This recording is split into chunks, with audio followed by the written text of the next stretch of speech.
no kwifuza imigezi, niko umutima wanjye wahagezwa no kukwifuza Mana.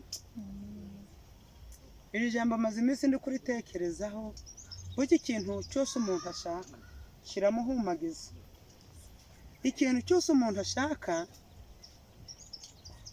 ntabwo akibona adahumagiye, atarushe, utabize ibyuya. Nk'uko imbaraga yifuza yahagizwa no kushaka ahari amazi mbese hari umugezi, nanjye Mana niko umutima wanjye ukwifuza kukubona Mana. Kuza kuri uyu musozi twifuje natwe imitima yacu yagize inyota yo kuza kuri uyu musozi kuvugana n'Imana, kumva ijambo ry'Imana. Imitima yacu yagize inyota yo kumva dufite ishaka yo kugera hera hayo, kuko imbarakazi nayo yifuje, yagize inyota, yifuza, yahagijwe no kwifuza imigezi, yahagijwe no kumenya aho imigezi iri, ahari amazi, aho yashirira inyota. Natwe niko imitima yacu yahagizwa no kukwifuza Mana.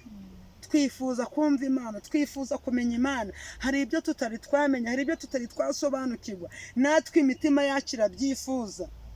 Twasomye ijambo kare ryo kuba twifuza ibintu byinshi by'ubutunzi, kubona amazu meza, kwifuza kugira amafaranga cyangwa kuba abantu bakomeye. Ariko aya masaha reka tugire umutima wo kwifuza kumenya Imana. Twahagizwa no kumva imitima yacu ishaka iki? Imana. Imana yacu itugirire neza.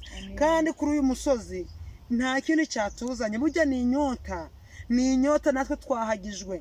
Tuzamuka imisozi, dutambika ibibaya, turenga ku misozi myinshi, turenga ku nsengero, tubona yuko inyota zacu dufite tugombwa kuzishirira kuri uyu musozi. Twahagijwe no kukwifuza Mana. Twifuje Imana, icyo cyatumye tuza kuri uyu musozi. Iri jambo ry'Imana rero rihira imitima yanyu, ndetse n'Umwuka Wera arusheho kuribasobanurira.